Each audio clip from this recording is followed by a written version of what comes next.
the 10 elected and 5 incoming members of the United Nations Security Council have asked the Taliban to immediately reverse the decision to exclude girls from education or secondary education in the Asian country. Norway's permanent representative to the UN said the Taliban has made Afghanistan the only country in the entire world where girls are banned from attending secondary schools. Here's more details of that in this report. The Taliban, who returned to power in August 2021, has imposed strict restrictions on women in Afghanistan, including the ban on girls' secondary education.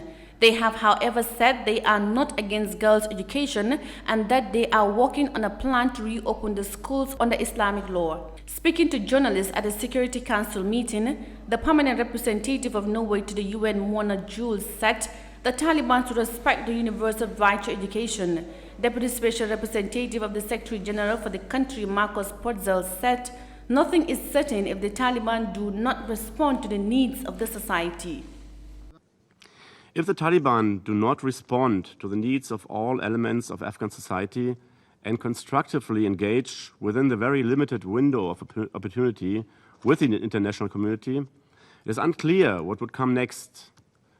Further fragmentation, isolation, poverty, internal conflict, these are among the likely scenarios leading to potential mass migration and a domestic environment conducive to terrorist organizations, as well as greater misery for the Afghan population. The Executive Director of the United Nations Office on Drugs and Crime, Ghada Fatih Wali, said without rule of law, terrorists can profit from drugs and other kinds of trafficking. In the absence of the rule of law, terrorists and organized criminal groups can profit from illicit drugs and other forms of trafficking, such as firearms, while desperate conditions in the country are conducive to the trafficking and exploitation of human beings. We must prevent such threats from destabilizing the region and beyond by monitoring the situation, improving regional capacities, and helping people. Representing the Afghan civil society, the former Deputy Speaker of the Afghan Parliament, Fawzia Kuvi, argued that the world has been mute with gender appetite under the Taliban. The people of Afghanistan are disappointed, horrified, and feel betrayed that the world is still not vocal about the current gender apartheid. Under the Taliban, a group that does not have international...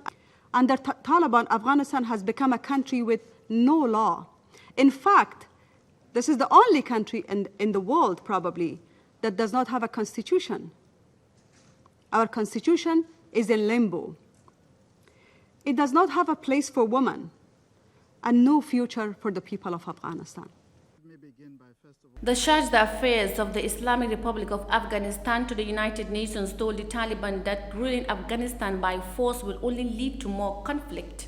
I would like to remind the Taliban that no system can survive without respecting and embracing the will of the people, and that ruling the country by force and fear will only result in continued conflict and will deprive Afghanistan from sustainable peace, security, and development.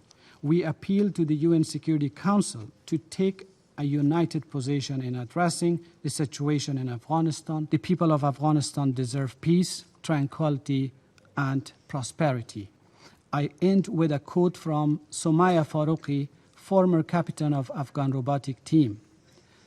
Do not let our country become the cemetery of our goals and dreams. Before the Taliban took over, Afghanistan women made some achievements. About 3.5 million girls out of roughly 9 million students were going to school. About 30% of the civil servants and around 28% of parliamentarians were women. The current 10 permanent members are Albania, Brazil, Gabon, Ghana, India, Ireland, Kenya, Mexico, Norway, and United Arab Emirates. The 5 incoming members are Ecuador, Japan, Malta, Mozambique, and Switzerland. Reporting for Eyeafrica News, I am Yahya Jammeh.